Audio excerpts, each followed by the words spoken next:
Nintendo, I know you're trying really hard here, but sometimes you just have to take a step back and really look at what made a game great. What really made things click, I mean. Great characters, story, maybe something else. So, it's been a couple of months since Brothership released, and I know I'm a little slow, but hey, I'd imagine that this gave me enough time to evaluate things kinda fairly. This game kinda just came and went in one fell swoop, which is a bit of a weird feeling. I just finished it myself last week and... I have mixed feelings. This is not my Mario and Luigi. I mean, sure, Mario and Mr. Greenstash are in the game, there's bros moves, silly events, and so on. So why then doesn't the game feel anything like its predecessors? Why does it feel like something out of the Wii U era instead of, the Switch one? I think all of us can kinda realize that it mostly comes down to the fact that, oh shit, where the hell is the old Alpha Dream? Yeah, this might be a bit of a ranty video, but I'm sure some will agree with me. And if you don't, then continue watching and you might just do that. And honestly, I just felt like talking a bunch instead of doing a full review. So, spoilers ahead if you haven't beaten the game yet. First of all, can we talk about how truly boring the first couple of hours are in the game?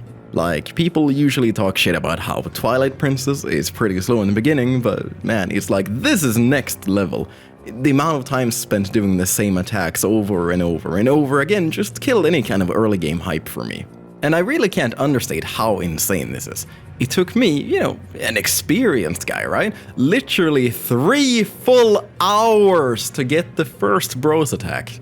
For comparison's sake, in just about all of the other games in the series, including my favorite one, Partners in Time, I got the first bros attacks within the first 30 minutes of the game.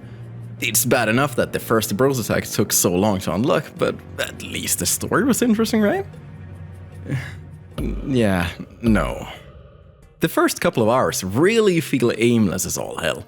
I mean, Connie is cool and all, but she can't carry the whole thing by herself. And in my experience, I felt a very unsatisfied feeling early on. Translated into English, that would be, is this what I've been waiting for all of this time?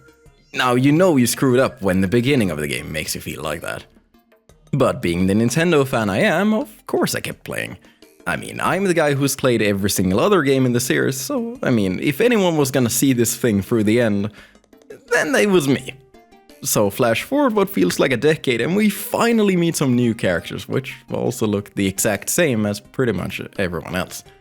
And going slightly off topic here, but geez, the character designs in this game do not click with me whatsoever. I get the whole theme is electricity in different plugs, right? But that in itself got old very fast, for me at least.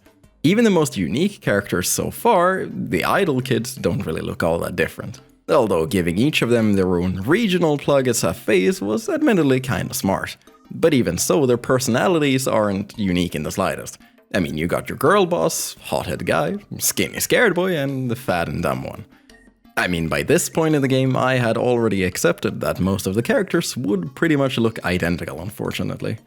But then, behold, the plot!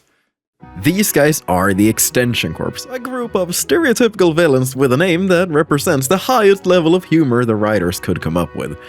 They're alright though, and at last we have characters that look somewhat different from the rest. Although they didn't do much, it was something to hold on to. Plus, tense running animation is gold on its own, so. But even now, a decent bit into the game, one of the main gimmicks about this game being the sailing aspect was wearing thin for me. You see, it's not fun navigating a world map like this. At all. It's not fun having the world segregated like this either way. I don't get how this is something that happened anyway, given how clearly Nintendo saw Paper Mario fans yell for years demanding the Origami King had an interconnected world, and not a world map again. It's not like it's such a huge revelation anyway that most Paper Mario fans are also Mario and Luigi fans too. It really makes the game feel disconnected, which I guess, to be fair, is a big point of the game's story. But at the end of the day, it didn't make the game any more fun to play, it just ruined the immersion more. And honestly, the game gets better the further you play, but that should be a given. And the game shouldn't start off as really freaking boring. Again, it's no secret that the first impressions and at least first few hours matter the most in hooking players for any game or piece of media in general. So now you might be under the impression that I think Mario and Luigi Brothership is an outright bad game. That's not the case. I just want to clarify that. No, it's not bad in a vacuum, but in comparison to the earlier entries, I can't help but say, sorry, it's just barely better than Paper Jam. Sure, there are flashy moves, some of which take way too long to pull off, by the way. Funny moments every now and then, and some nice music as well. But at the same time, the pacing is just bad, the sheer amount of load times is awful, the world structure being as it is makes for a less immersive world, the writing and humor often falls flat. The game could have easily been 10 hours shorter at least, and would have left a way nicer memory in my mind. One of the best parts of the game is close to the end, where you kinda get hypnotized literally like something straight out of Naruto, and then travel back to the Mushroom Kingdom. At first, this was really cool, seeing the place again and noticing how things broke down, piece by piece. But as with most things in this game, it overstates its welcome, which some might argue is the entire point of this section, but again, it doesn't make the game any more fun to actually play. It can't be overstated that as a game, gameplay comes first. If the game isn't fun, then it doesn't matter how pretty it is, nor how deep the story is. The final boss was cool though, so that's one win if anything. One thing to note is that, yes, a few of the original Alpha Dream devs did come back and work on this, but it's clear that this project at least wasn't managed in the same way as the older ones. And that's a real shame. I really wanted to love this and be just as happy as I was with the Mario RPG remake and the Thousand Year Door one. But I don't know, man. Somewhere along the line, Brothership lost its soul.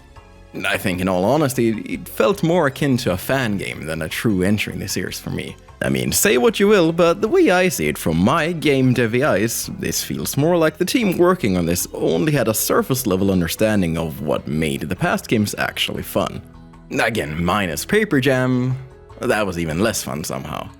I'm not too big on ranking stuff, but for the people who wanna know, I guess, I'd consider Brothership to be around a 6.5 out of 10 or something.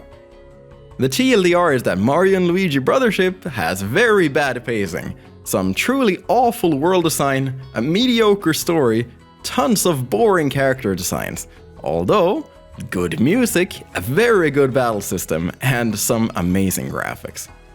So I can only hope that the next Mario and Luigi, whenever that comes, doesn't try to be like this, despite the huge sales that Brothership has achieved.